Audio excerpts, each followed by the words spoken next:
de las orquestas de aquellas latitudes. Ponle toda tu atención. Era distinto sonido y distinta la temática. Digo, las letras con un contenido diferente. Y las orquestas tocaban en vivo. Para destacarse había que tocar mucho y había que cantar mucho. Y era todo en vivo. ¡Arranque! Amor, tú ya me tienes acorralado. Con una fiera humana estoy casado. Me dice que me va a dejar. No espere ni un minuto más. Voy a llorar de la felicidad. Ya estamos instalados en los años 70, donde Combo Camagüey, a través de su director y arreglador Armando Viga, crean la calidad de la música tropical uruguaya. Tuve muchas decepciones.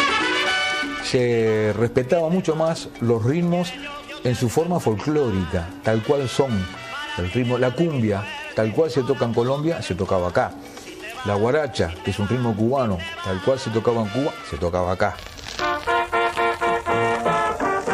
Pedro Ferreira fue el referente principal de las orquestas uruguayas, el cual alternaba los ritmos tropicales con el candombe. Luego de la desaparición de su orquesta, no se veían rastros del candombe en las orquestas tropicales.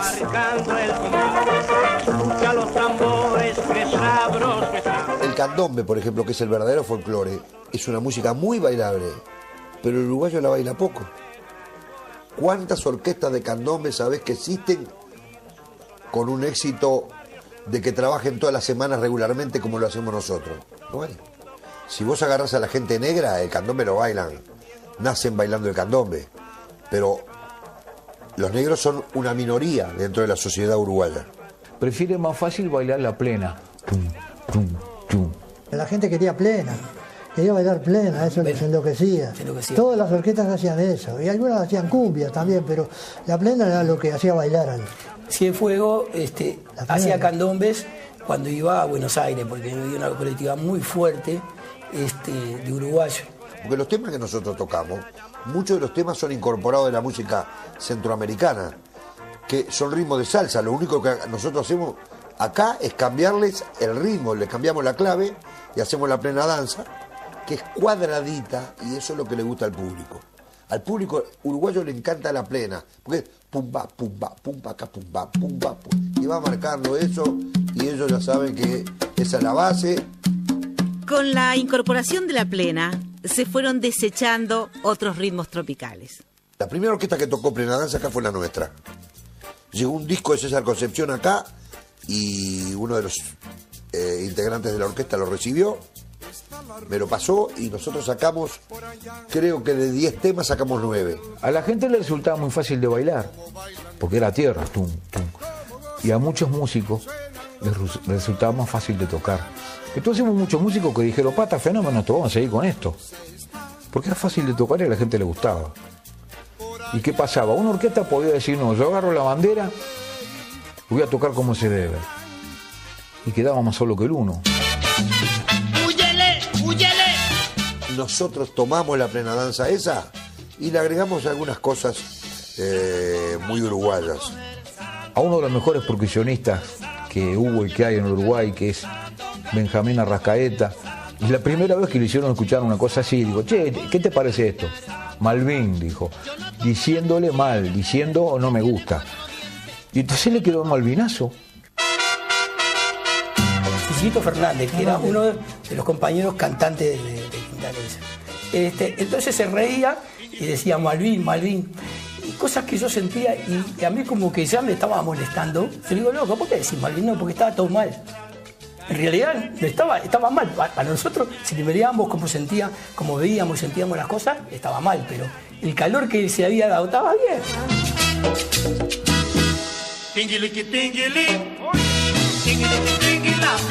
O sea, el músico nuestro en general tiene la influencia del candombe cuando hace la división de la música, ¿no? Y nosotros tocando teníamos el problema para hacer la plena, para hacer la bomba, siempre como que la candombeaba. Bueno, ahí algún golpe siempre salía. Entonces nosotros dijimos, bueno, está, el de la tumbadora hace una plena candombeada, el del piano una guarachita, el del bajo que haga un samba, la plena, con la base de la plena y medio zambeado, ¿no? El de las Pairas es el cerro con una base de la plena que la hacía en aquella época mucho leña, que hacía la plena con timbal, ¿no?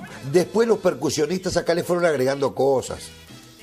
Por lo general, los que le agregan toda esa cosa son los paileros. Me pareció que si le agregaba el charleston, iba a quedar más completo, iba a lograr el sonido de la plena hecho sobre las pailas con el aditivo del charleston. Eran todos sonidos graves, las tumbadoras, cuando se tocaba arriba las pailas, el bajo, faltaban sonidos agudos.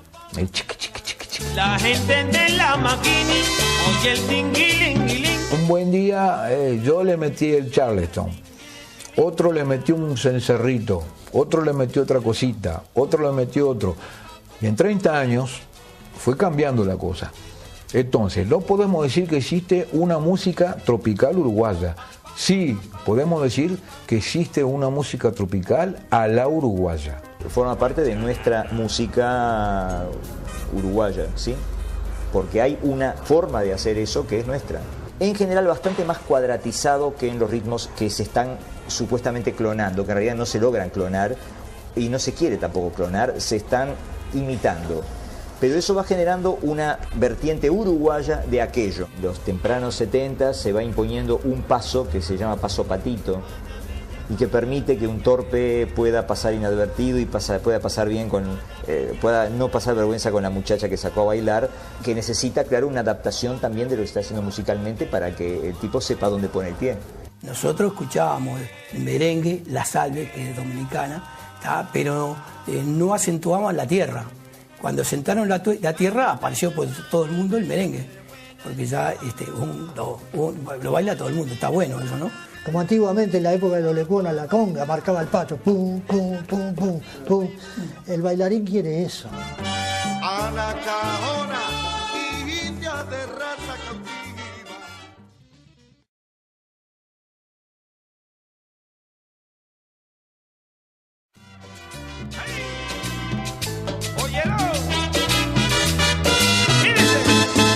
La movida tropical seguía en aumento a mediados de los 70. En la campana del tren. Cada vez eran más las orquestas, los bailes y los discos. Yo incursioné en los bailes ya prácticamente, no solo como difusor, sino también como animador, porque también incursiono en la parte de animación y conducción de espectáculos bailables. Creo que estaba el Platense, estaba el Colón, allí en San Martín y Fomento, el Coven, en la calle Garibaldi, el Éuscaro, Quinta de Galicia con un baile tradicional casi familiar. Por el 75, 74 más o menos, que hubo un boom así de la música tropical, y a nosotros nos pasó con un tema que fue el boom, un tema que se llamaba Sarandonga, era un tema más dentro del repertorio, hasta que un día en un baile, concretamente en el Platense Patín Club, al que lo cantaba, al chileno Santiago Salas, se le ocurrió cambiar una palabra. La letra decía, originalmente, ¿no? Sarandonga y nos vamos a comer, sarandonga, un arroz con bacalao. El chileno sustituyó y nos vamos a comer por otra cosa. Fue empezarlo y la gente los baile, fue eso que es la pornografía, la música tropical. Y fue un boom, nosotros mismos estamos extrañados, acá en el mercado modelo, todos los paragolpes de los camiones, nena, quiero sarandonga contigo.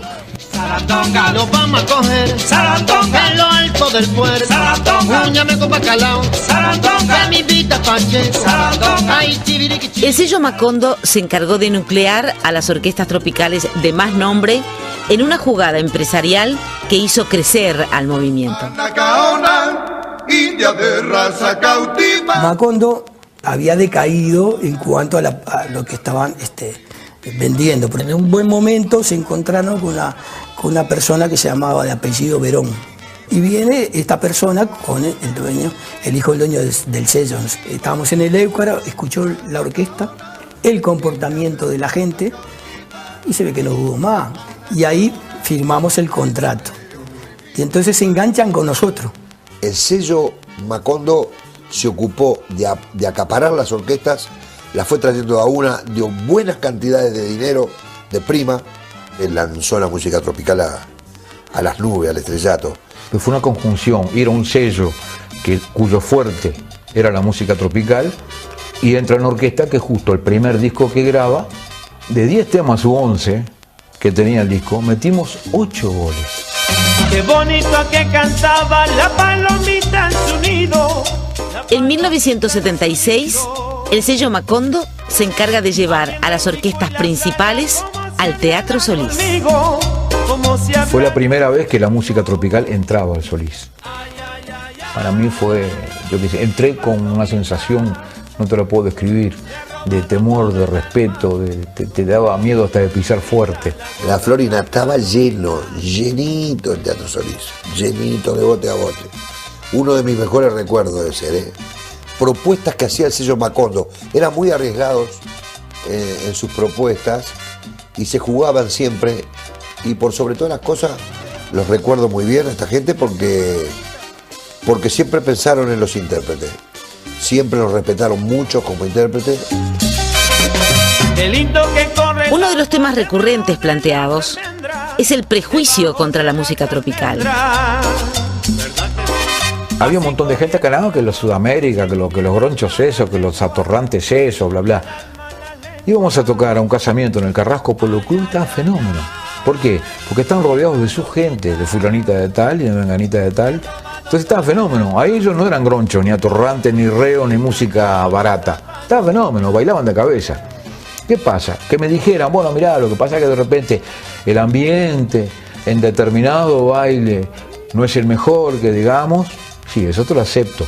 Que de repente a determinado sector de la población le guste ese tipo de música, no podés decir que esa música, ese tipo de música, es mersa o atorrante o re ordinaria, porque no podés tratar de mersa, atorrante o ordinario a un montón de países tropicales, a Colombia, Puerto Rico, a Cuba, todo eso. Es el folclore de ellos. En aquel entonces, por ejemplo, un ejecutivo que iba a ir a bailar música tropical, iba, sí, claro que iba, se escapaba de la casa el sábado de noche porque tenía cumpleaños fulanita tal, y se iba al Sudamérica, bailaba y después volvía a su casa y ya no ha pasado nada. Hay un extracto que todavía no lo acepta socialmente, lo acepta en sus fiestas privadas, en el cumpleaños de la nena. Capaz que es un estigma. Yo soy ejecutivo, no soy trabajador. Yo no consumo lo que consumen los trabajadores, no consumo lo que consumen mis empleados. Pero me gusta, interiormente hasta lo cantan. De hecho, trabajamos en esas fiestas de esos grandes ejecutivos. Lo que siempre estuvo en contra de la música tropical, o por lo menos que no la aceptó, fueron los grandes centros de poder en la comunicación. Los comienzos del tango también decían que era una música rea. Claro, es un tema de la sociedad, ¿no? De la ubicación de la jazz, gente, ¿no? Que era una música de las orillas. O sea, el candombe no hace muchos años, cuando nosotros éramos chicos, esa situación existe, algo existe aún, pero hoy está en todos lados, en todos los barrios. ¿Cuáles son las razones del éxito de la música tropical? Lo importante es que eso se mantiene como fenómeno, tiene un público muy grande, y cuando la represión y la censura empiezan a ser más acentuadas respecto a la música popular en general, a esa música la dejan tranquila, porque no está atacando el sistema en sus letras y aparentemente no en su música, eso creen los militares. Y por otra parte, el grueso de la tropa, que pertenecen a ese sector de población de recursos muy bajos, se siente muy identificada con el movimiento tropical. Mejora el poder adquisitivo de la tropa, de los soldados rasos y de los suboficiales. Y por primera vez en su vida, muchos de ellos logran comprar un tocadiscos. Yo siempre pienso como público, nunca pienso como músico, como director de orquesta, porque me van a gustar cosas mucho más sofisticadas que al público normal.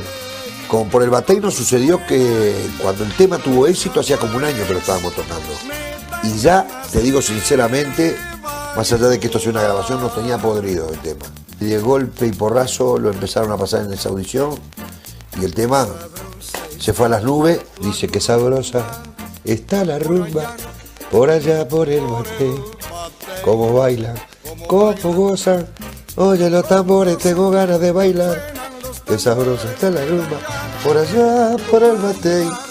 Qué sabrosa está la rumba, por allá, por el Matei. Los grupos querían imponerse llamando la atención dentro de los parámetros que se impusieron en ese estilo.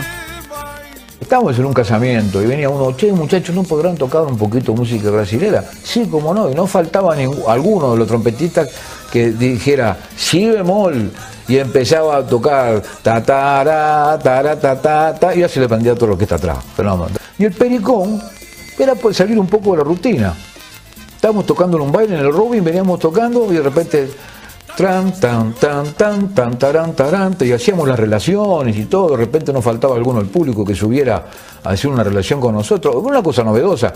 Lo que pasa es que cuando vos estás en el candelero, a la gente le viene bien cualquier cosa que haga. Por allá, por el Matei. Ese tema que se llamaba El Bonchón, que decía la gran fiesta. Entonces nos disfrazamos todos para simbolizar de alguna manera que era una gran fiesta. A partir de ahí, cada fin de año organizábamos, se abría la cortina o subíamos al escenario todo disfrazado, pero hacíamos para las fiestas. Y tocábamos y chiveábamos arriba del escenario y hacíamos subir al público y el público disfrutaba mucho con ese tipo de fiestas. ¿Cómo era la música tropical en tiempos de dictadura? La música tropical en tiempo de dictadura lo único que hizo fue hacer bailar y nada más. No comprometido con el circo Paniagua, pero en definitiva estaban las orquestas instaladas, los bailes existían y no había un compromiso ni político, ni ideológico, ni mucho menos con el régimen de turno, pero simplemente hacía bailar. Y no estaba identificada la música tropical uruguaya como un canto de resistencia, como un canto contestatario ni de protesta. Fue un mensaje complaciente para hacer bailar y nada más. A eso sí le agregamos que, como te decía anteriormente, que la mayoría de esas bandas estaban integradas por militares. O sea que también había un compromiso disciplinario. Ello no quiere decir que hubiesen estado amordazados, no. Soy militar, yo soy el arreglador, el director de la banda de la Fuerza Aérea, yo esto no lo voy a hacer, que de hecho en su conciencia lo diría, pero tampoco era el palo. El palo era hacer bailar. Armando Vía, el creador y director de Combo Camagüey, era arreglador de orquestas. Un buen día le ofrecieron el cargo de arreglador de la banda de la Marina, de la Armada. O sea, pasó a ser militar porque ostentaba, porque le dieron un cargo, pero él no era militar para nada, se limitaba a escribir los arreglos para la banda de la Marina. Y lo que menos, Armando jamás en su vida se puso un uniforme. En aquel momento eran momentos difíciles, no podías hablar mucho, no se podía hablar mucho, había que ubicarse. Había algunos que guapeaban, bueno, allá ellos. Nos dedicamos al tema de lo que nos gustaba, que era la música, y nunca bueno, que hubo discusiones entre nosotros personales, tanto compañeros de Cienfuegos como de otras orquestas, jamás. Al contrario, nos daba bronca. Por ejemplo, mañana tengo guardia, tengo servicio, tenemos que ir a tocar con la banda a tal lado. Nada más que eso, después lo demás no había comentarios al margen. A veces sufro un poco vergüenza ajena cuando hago un análisis de cuál fue el comportamiento ideológico o intelectual o filosófico de nuestro movimiento con respecto a movimientos de gran peso como lo fue en este caso el canto de la resistencia. A veces el movimiento pecó de ignorante, de que no les importó un carajo y de que cada uno hizo la suya sin importarle lo que pasaba en el entorno. Vamos a hacer bailar a la gente y a casa termina la historia. El movimiento en sí no creo que tuviera una adhesión determinada. Obviamente había un juego en el sentido de que la dictadura no lo prohibía y los participantes de eso aprovechaban el hecho de que no eran prohibidos. Pero no veo en eso nada especialmente condenable. No estaban haciendo algo diferente adaptándose a las circunstancias nuevas, estaban haciendo lo mismo que venían haciendo antes. Esto es importante dejarlo claro. Se estaba viviendo un momento re jodido, pero la gente que iba al baile iba a divertirse, no la podíamos envenenar. Después que la dictadura empezó a aflojar un poquito, empezaron a salir los conjuntos, los cantos de protesta, pero de repente en algún lugar, en un sótano, subrepticiamente alguien cantaba canciones de protesta, pero no lo cantaban en los bailes porque iban todos presos. Entonces a nosotros nos criticaron que no nos comprometimos, que no cantamos letras de protesta. Pero bueno, porque no era el estilo nuestro, no le podías criticar a una orquesta típica que no cantara cantos de protesta, porque no era el estilo. No creo que la dictadura fomentara especialmente la música tropical. Y hay determinado público que se afina a ese tipo de música, que es una de las músicas más populares. La música tropical, con alguna excepción, pero muy rara.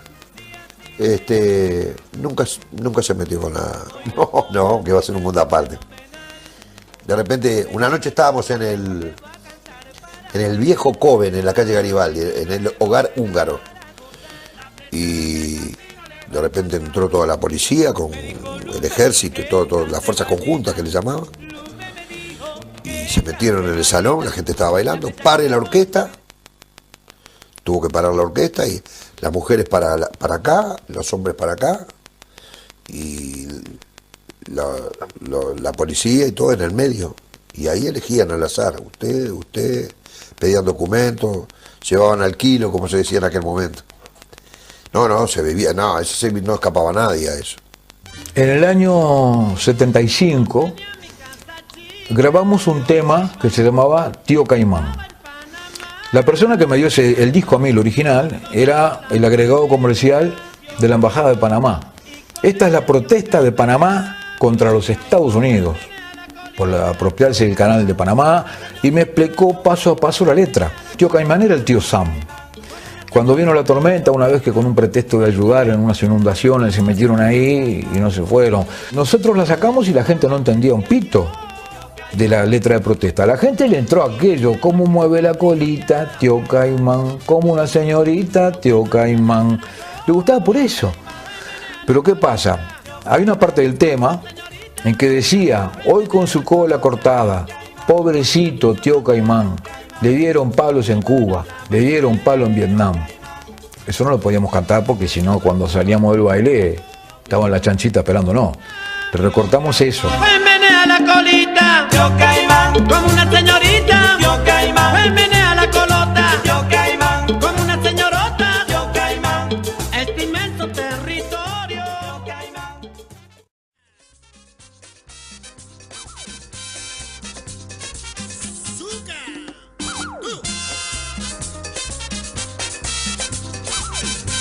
A comienzos de la década del 80, se produjeron algunos cambios en la música tropical.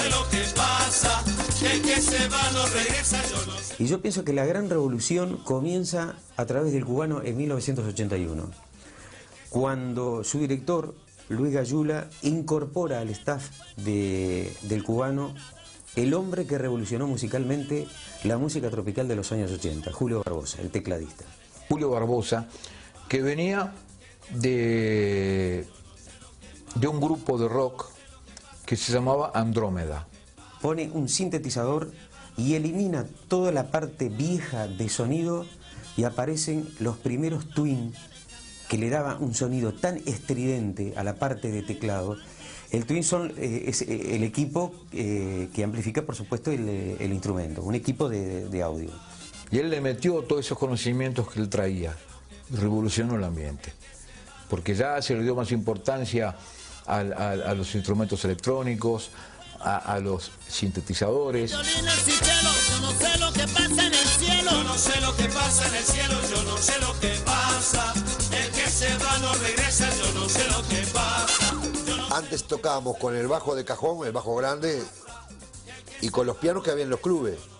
Encontrabas un piano en muy buenas condiciones y otro que estaba hecho pelota, destartalado. Y vos de repente ibas a un club y no tenía piano, o el piano sonaba más desafinado que campana de goma. Entonces, el tener un piano eléctrico te permitía ir a tocar a cualquier lado. No solamente ganó en potencia el sonido, ganó en calidad. En las grabaciones usábamos piano acústico. El piano acústico es mucho mejor.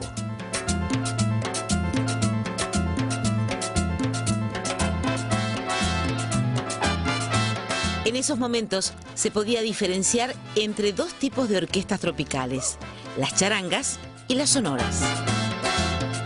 Por citarte títulos, Sonido Cotopaxi, Los Graduados, Grupo Electrónico Queguay, Herederos. La diferencia estriba primero que las charangas es un grupo que no tiene instrumentos de viento, que a diferencia de las sonoras, las sonoras tienen instrumentos de viento y no tienen guitarra. Las charangas tienen guitarra. Las charangas estaban asignadas para trabajar para el público del interior o para las tanguerías. Temas muy colombianos, practicaban mucho, ponían en escena la cumbia por excelencia, los corridos, cosa que no lo hacían las sonoras. Las sonoras eran más guaracheras, más soneras, más pleneras, más salseras, ¿no? ¡Murga!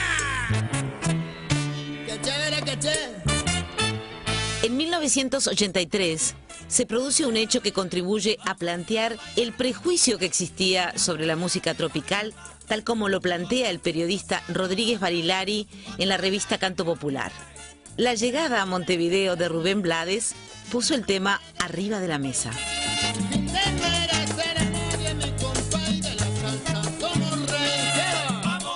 La música tropical tiene un antes y un después, antes y después de Rubén Blades. Fue la primera vez su disco Siembra, cuando sacó temas con determinado contenido, que ya la gente no los quería para bailar, los escuchaba. Pero normalmente la música tropical era una música ligera destinada a bailar. La música brasilera, una música que le encantaba a todo el mundo. Dejémosle de lado la bossa nova, Vinicius de Moraes, todas esas cosas, ¿no? La música brasilera para bailar, para saltar, para hacer farándula. Mamá yo quiero, mamá yo... A nadie se pone a pensar en el sentido de la letra, la gente quiere bailar. Entonces es cierto, hay letras tontas, porque era una música para bailar.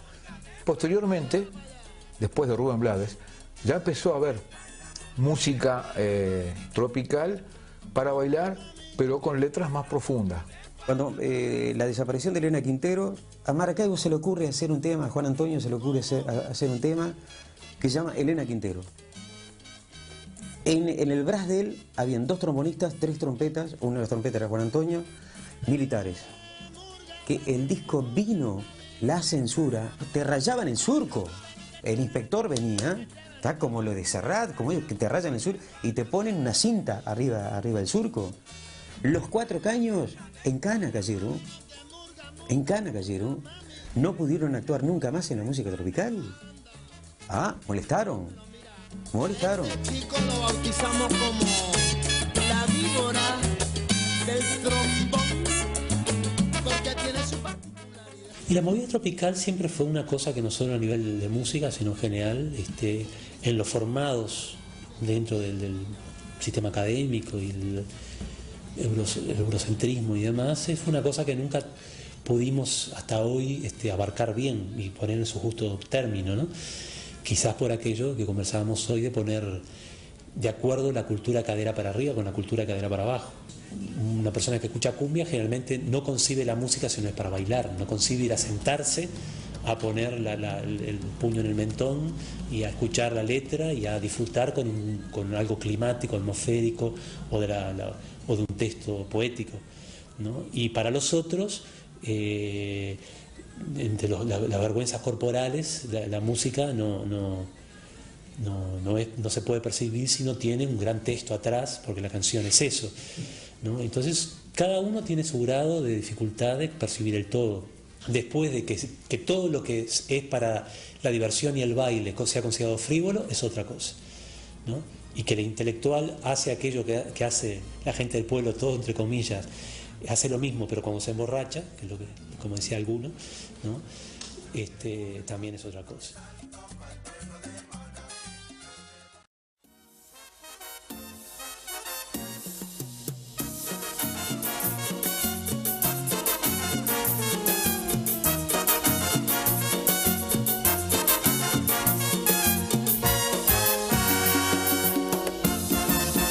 El cubano venía muy fuerte, con un tema ícono que fue Carmencita. Aparece Sonora Cumanacao con una juventud impresionante con el tema Civilización. Luego da un golpe durísimo Conjunto Casino con Azuquita para el café. Inspirado al creador cuando hizo la mujer, ay, qué bueno que le encargó que se dejara querer.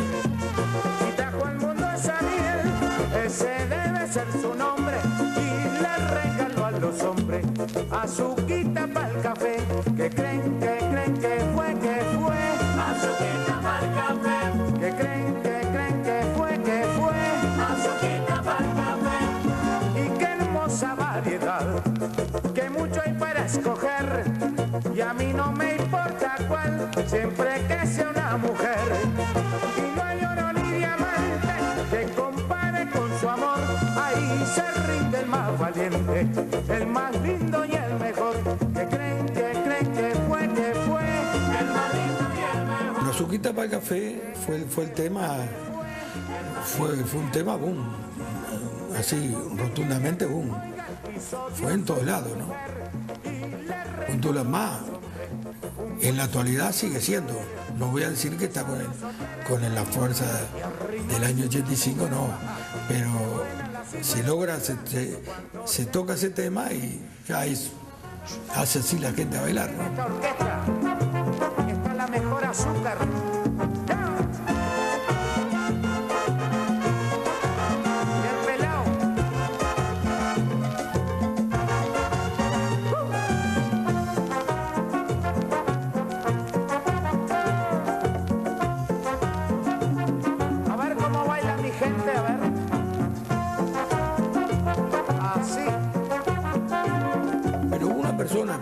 Que es paladín de esta orquesta, que es Miguel Ángel Muniz.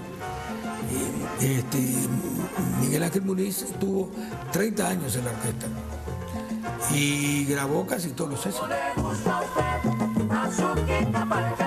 Miel, ese debe ser su nombre, porque endulzan a los hombres con su querer. Azuquita para el café. El que tenga la suya, que la cuide bien, y el que tiene tienda la debe atender. Y ese tema nos abrió muchísimas puertas, como dije. En ese momento estábamos en el sello Orfeo. Entonces, de ahí se empezó a grabar más. Y eso crea una nueva modalidad de mercado.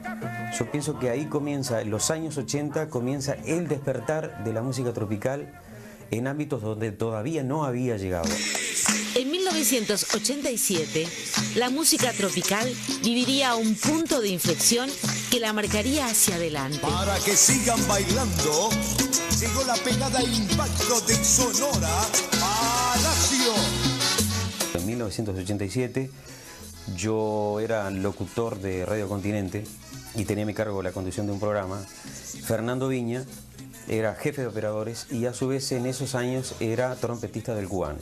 Llego a la radio y le digo, Eduardo, me voy del Cubano, voy a armar una orquesta. ¿Estás conmigo?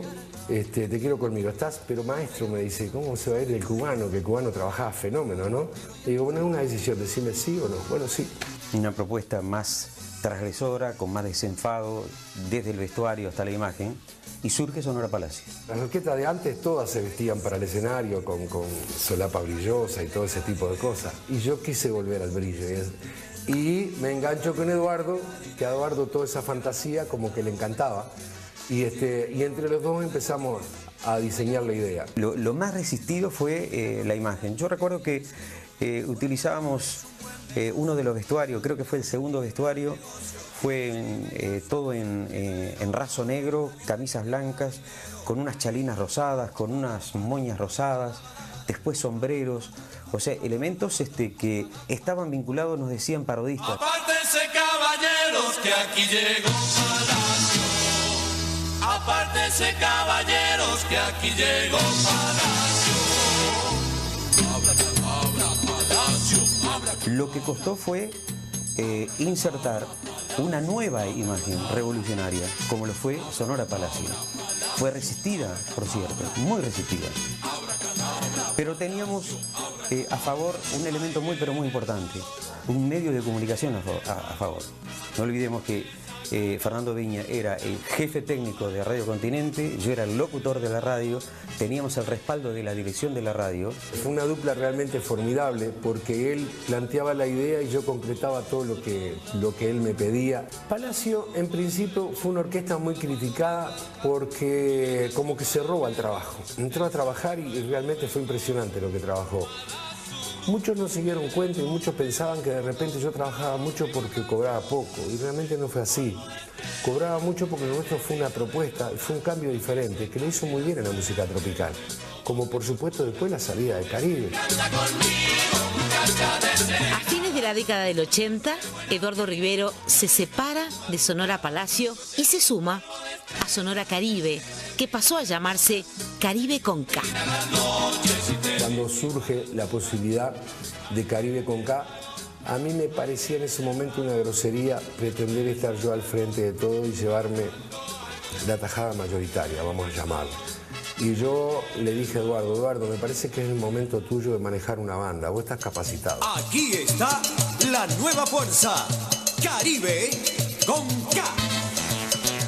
De ver películas, conciertos de los grupos que venían aquí al Uruguay y ver puestas en escena y vestuarios impresionantes, que era lo que faltaba aquí, que fue lo que más o menos tímidamente comencé a incorporar en Caribe con K. Lo primero que introduje dentro de la imagen de la música tropical, en este caso de Caribe, pelos largos, larguísimos. Cuando hasta esos años era el corte militar. Era militar, faltaba hacer la veña, nada más. Luego eliminar totalmente el saquito, la corbata, el chabó y todo eso que pertenecía a la prehistoria y entrar al mundo del arabesco, las lentejuelas. Decían parodistas, bueno, aquí está la imagen. Sonora Palacio y Caribe con K generaron un cambio que fue más allá de la vestimenta.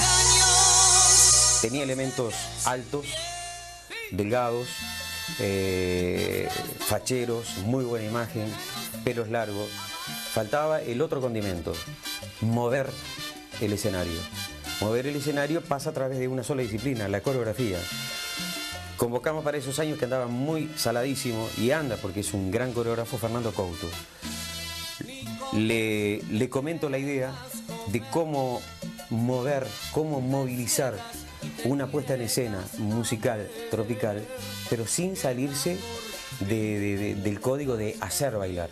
Que sea para mirar, pero que sea bailable también. Y me gustó apostar a juntar la pareja, al hombre y a la mujer, a la pareja. Y creo lo que acá se llamó la corriente romántica de Caribe con K. Temas románticos, lo que no va a pasar jamás de moda. Todo lo que vino después parecía que las orquestas que Caribe se llamaba Manzanares con sus 60 sucursales. Las 59 orquestas que salieron después eran todo a imagen y semejanza de Caribe con K. Si estuvieras conmigo, no estaría tan solo, tan solo. Solo, que solo estoy, habiendo tanta gente a mi alrededor. Yo sigo solo, pienso. Yo siempre valoré aquello, estaba escuchando, ese es como Camagüey, ese es la bonita, ese nació fuera, ¿verdad? Entonces tratamos de buscar con el arreglador una fórmula que nos identificara. Fuimos de los primeros prácticamente que empezamos a usar secuencia en vivo. No tocar todo secuenciado. Hacíamos un colchón de secuencias sobre los 13 músicos que teníamos arriba del escenario, donde incluíamos elementos como bombo, que no, en ese momento era muy difícil tener un bombo electrónico, había que tener un bombo acústico con un micrófono, no era lo mismo el golpe de tones nos identifican mucho, a Palacio siempre la identificaron. Yo tengo que destacar al maestro Armando Vía, director de Combo Camagüey, que me dio para adelante, me hizo todos los arreglos de la orquesta, no me cobró un mango, me dirigió el primer tema, un cigarrito y un café.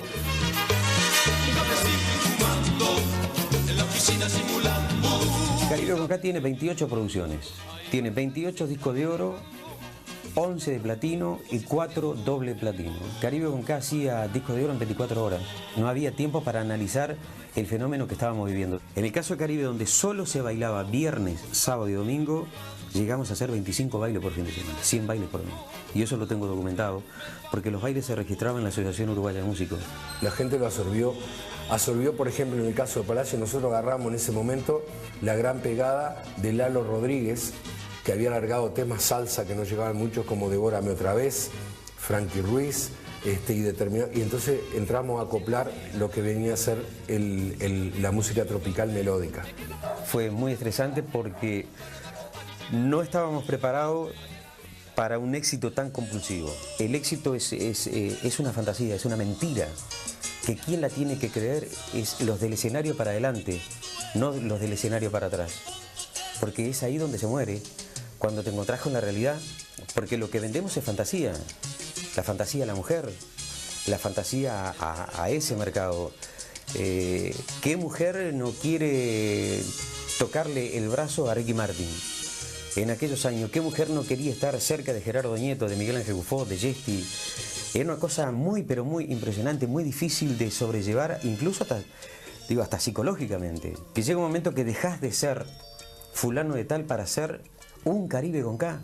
Para que sigan bailando llegó Carmencita con K.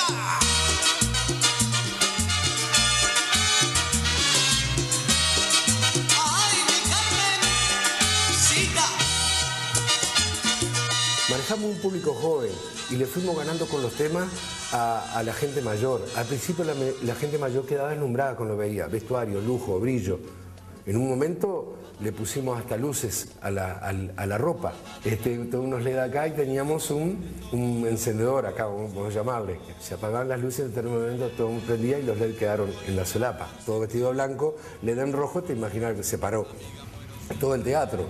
Un director de orquesta, no voy a decir cuál es, dijo, ahora las orquestas para trascender parecen arbolitos de Navidad.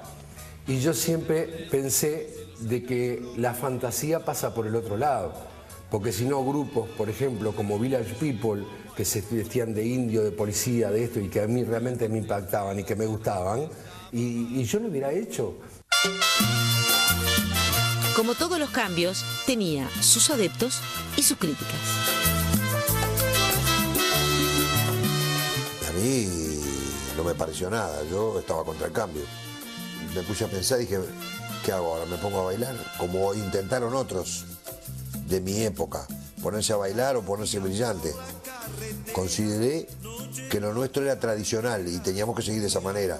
Me parece que esa elección mía fue la que me salvó la vida. Yo sigo viviendo con la orquesta, la Borinquen sigue viviendo hasta el día de hoy, porque seguimos convencionales en la nuestra, por nuestra calle, y dejamos que todos los demás hicieran lo que quisieran. Esos cambios fueron los que mataron la música tropical. El Caribe y Palacio empezaron con un nuevo estilo de cantantes de buena facha y todo, con letras románticas, que atrajeron indudablemente el público femenino. Y muchas adolescentes que estaban enloquecidas con la pintita de los cantantes. Pero ¿qué pasa? Los bailes nunca vivieron de la entrada solamente. Vivían de la entrada y de la cantina. Entonces, ¿qué pasa? Todos esos adolescentes no tenían un mango para ir a gastar a la cantina. Y poco a poco la gente que gastaba se fue yendo a los bailes porque estaban todas las orquestas, excepto una o dos, haciendo todo música romántica para chiquilitas jóvenes. Entonces fue muy lindo porque fue un cambio. Pero por un lado, paulatinamente le fue quitando recursos económicos a los bailes porque las cantinas dejaron de funcionar. Totalmente equivocado. Sonora Palacio provoca toda una avenida de gente, Caribe con K en su momento provoca toda una avenida de gente que le aportó un montón de gente nueva que en el tiempo y en el crecimiento de edad, obviamente estamos hablando de que aquellos gurises que de repente no trabajaban y tenían el dinero justo, en el tiempo, en los 4 o 5 años, iban a estar trabajando y obviamente seguían dentro del mercado porque era lo que les gustaba. Uno puede promocionar un producto, pero la que baja el martillo es la gente, y la gente le bajó el martillo a Palacio. Palacio llegó en un momento que llegó a hacer 60 y pico de presentaciones por mes, que no es poca cosa, una de las orquestas cotizadas más caras en toda la República Oriental del Uruguay.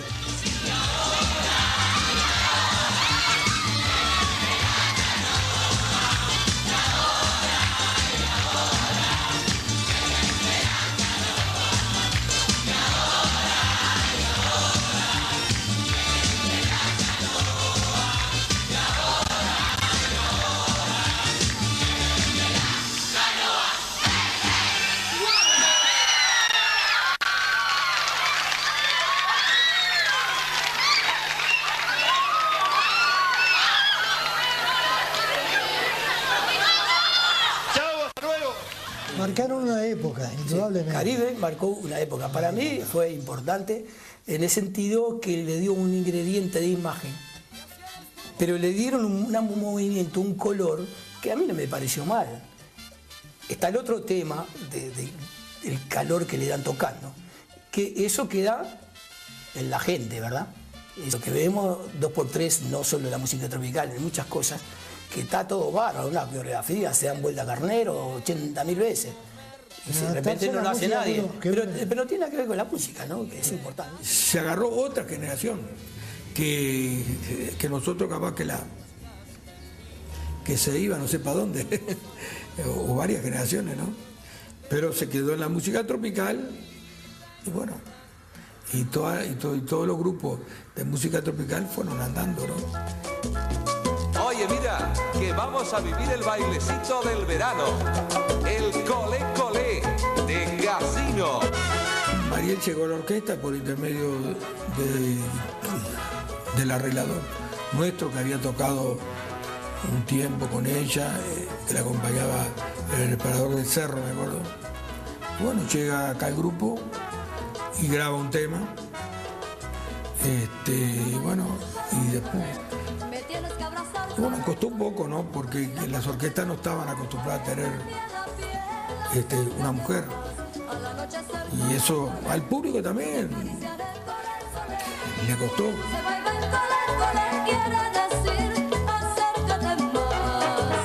Cuando esté junto a ti, muy unidos al fin, respirando al compás, ¿o qué será, será?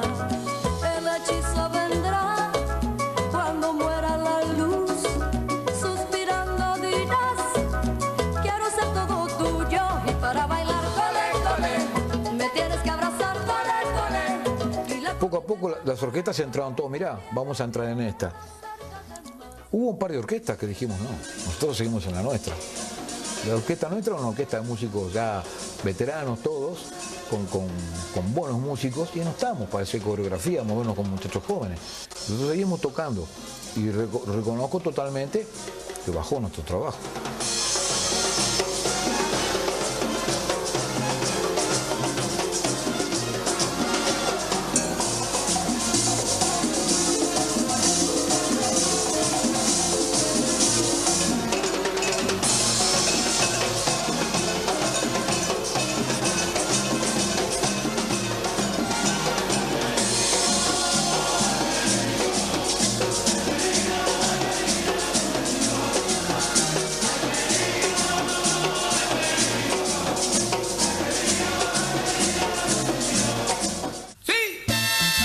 En la década del 80 surgieron algunos hechos que, según Carlos Goberna, no le hicieron nada bien a la música tropical.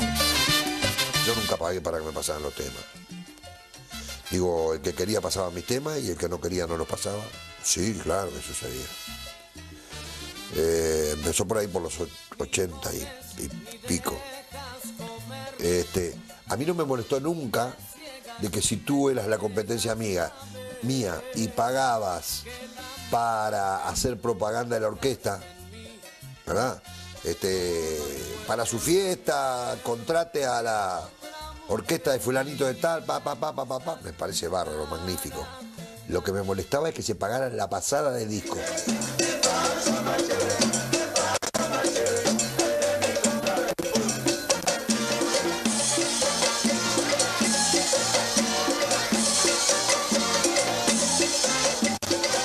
A medida que vamos avanzando en el tiempo, un tema recurrente es el prejuicio contra la música tropical.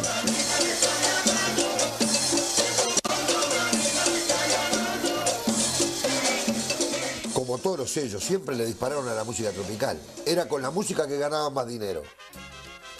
De repente, de cualquier intérprete vendían 300 discos de música tropical, una orquesta, 3.000. Disco de oro en 20 días. Pero así todo, le sacaban la cola a la música. Era media tabú, porque se consideraba una música bastante mersa.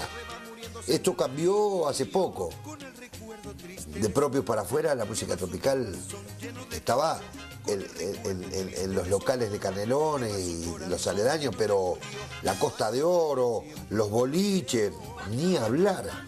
la música tropical siempre se mantuvo al firme, paralela a todas esas músicas que han tenido un ascenso y un descenso. Bueno, yo lo veo con mucho respeto, al revés que muchos colegas míos que lo ven con desprecio, con menosprecio. Yo lo veo con mucho respeto porque son las manifestaciones artísticas de otros compatriotas o de otras clases sociales que tienen todo el derecho del mundo a manifestarse. Me gusta además, disfruto cuando la música tropical crece, tiene éxito, me gusta mucho, como ha pasado en los últimos años con la cumbia villera, por ejemplo, ¿no? Tan denostada. Yo disfruto mucho con eso. Disfruto con que una persona que tiene tantas dificultades para vivir en la sociedad, que vive en un asentamiento, que vive en una villa, como se dice en Argentina, logre poner un poquito su pie en la industria de la música. Y también genere economía y capital, que es la manera de hablar de igual a igual con el resto de la sociedad. Diciendo, pará, mira que yo también vendo discos, yo también lleno estadios. Entonces ahí comienza el respeto, porque siempre respetamos la guita. El ser humano siempre tiene una actitud segregacionista contra los más pobres. Es un racismo que tenemos incorporado frente a la pobreza. El que está por debajo de mí lo menosprecio. Considero que es menor, que es bruto, que no tiene derechos como yo. Eso es una lamentable actitud que todos tenemos, que todas las clases sociales tienen respecto a la clase que está más abajo. No pretendo ofender al folclore uruguayo diciendo que esto es folclórico. Lo que sí digo y sostengo, que tiene tanta uruguayez esta música, digamos, de la música que nosotros trajimos de arriba, quedó poca cosa. Le fuimos metiendo un montón de adornos que le hicieron muy uruguaya. Por eso que digo que a esta altura es bastante folclórica. Pienso que si esta orquesta hubiera existido en la Argentina, probablemente no estaría, o yo estaría haciendo chamamé, yo qué sé, cualquier cosa.